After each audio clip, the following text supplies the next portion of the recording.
Please put your hands together for Shri Manohar Lal. He's taken out the time to address and be here. You'll be hearing from him in just a minute.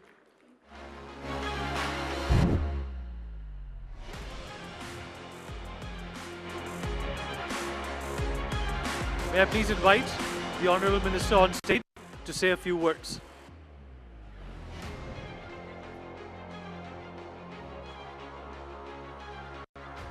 So a very warm welcome to you here. Thank you so much for taking out the time and attending the next conclave. We have all been very eagerly anticipating your arrival. Keep the applause rolling, everyone, please. Thank you.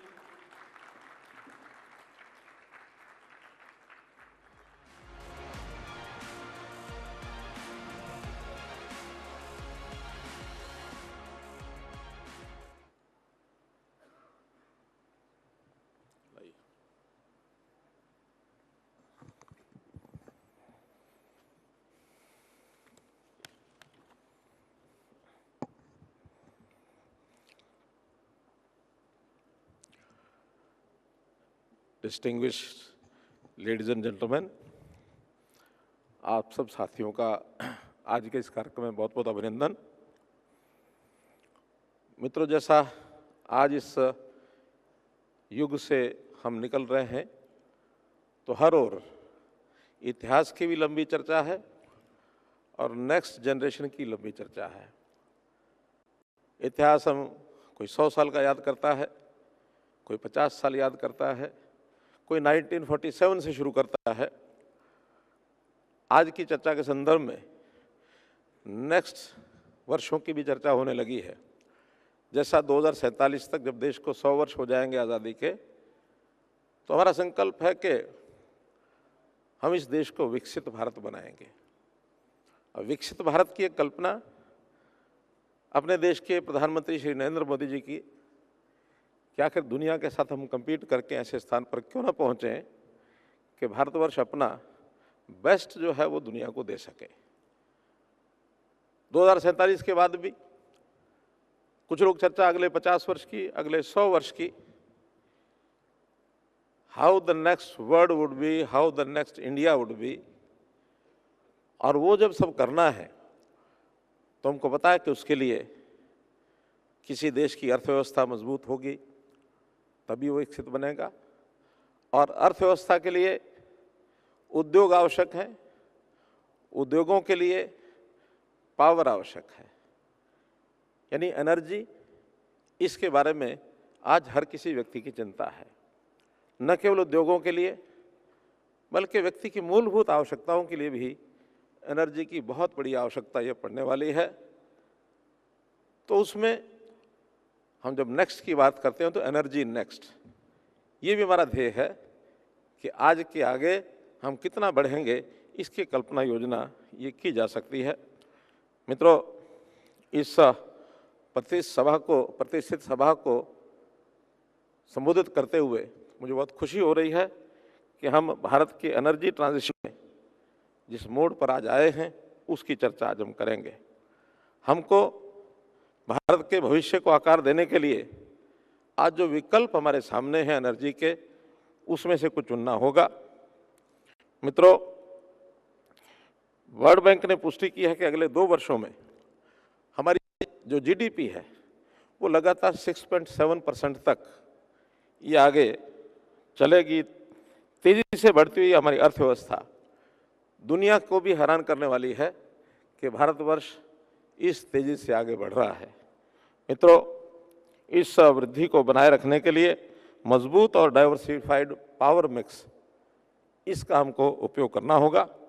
Bharat का ऊर्जा क्षेत्र एक ऐतिहासिक परिवर्तन, एक historical change इस दौर से गुजर रहा है।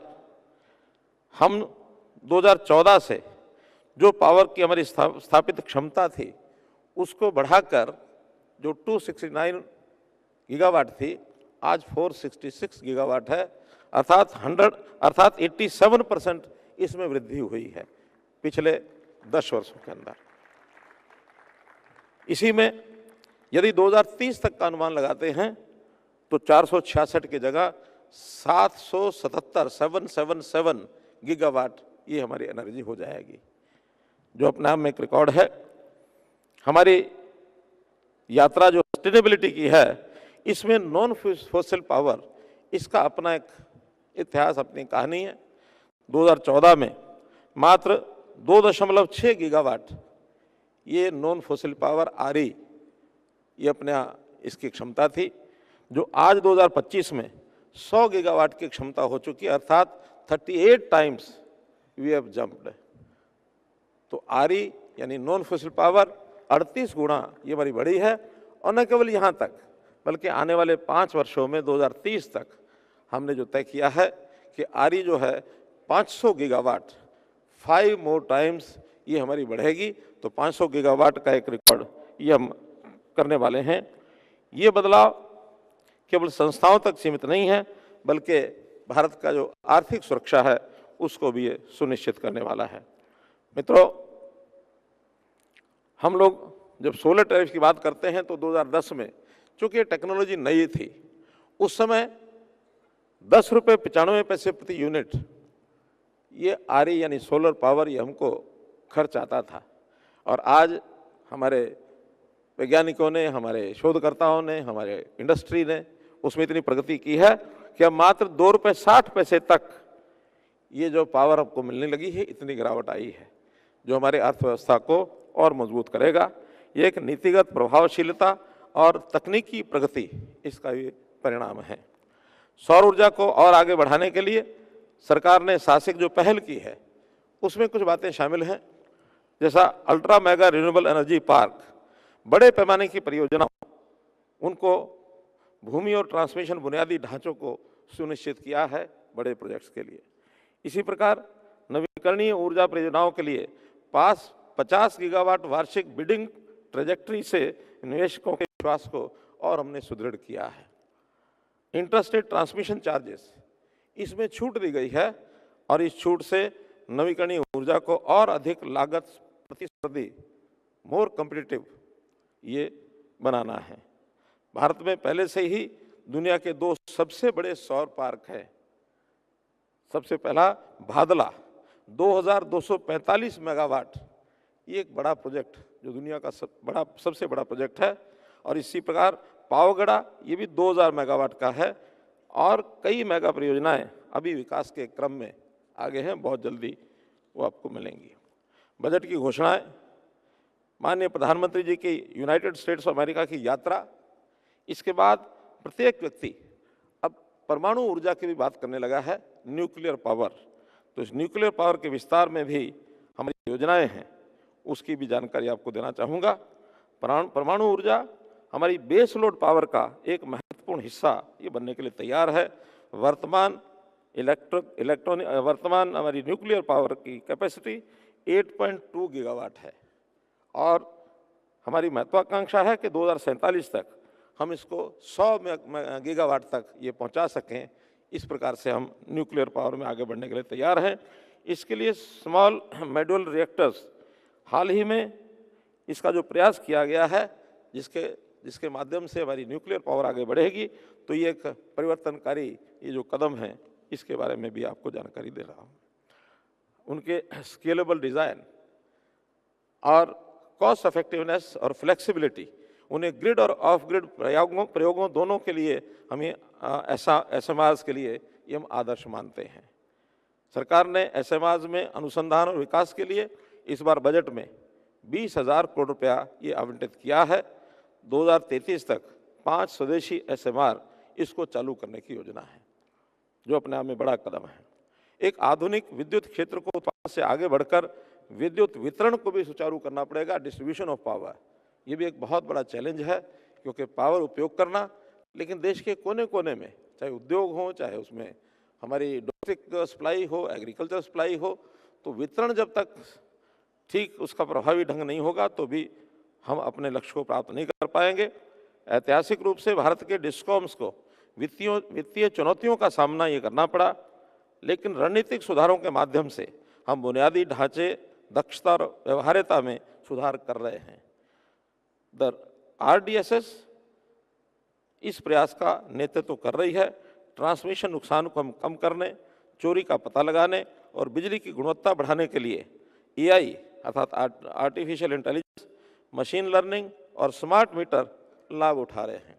हमारे अपने देश में जो हमारे टीएनडी लॉसेज हैं, एटीएस लॉसेज, इन लॉसेज को हमने कम किया है। एक समय था कि देश के ये लॉसेज 25% के पैरामीटर पर थे, जो आज घट करके 16% हो गए हैं। बहुत प्रदेश ऐसे हैं जिन्होंने इसको 10-11% पर भी लेकर के आए हैं। एक अच्छी वितरण व्यवस्था बिना घाटे के काम करने वाला आगे बढ़ रहा है। स्मार्ट मीटर और इंटरनेट ऑफ थिंग्स की मदद से बिजली की खपत को ट्रैक और ऑप्टिमाइज ये किया जा रहा है। पावरथॉन जैसी पहल डिमांड फोरकास्टिंग, एसेट मैनेजमेंट और रीन्यूएबल एनर्जी इंटीग्रेशन के लिए आर्टिफिशियल इंटेलिजेंस संचालित समाधानों की ओर ये बढ़ावा दे रही है।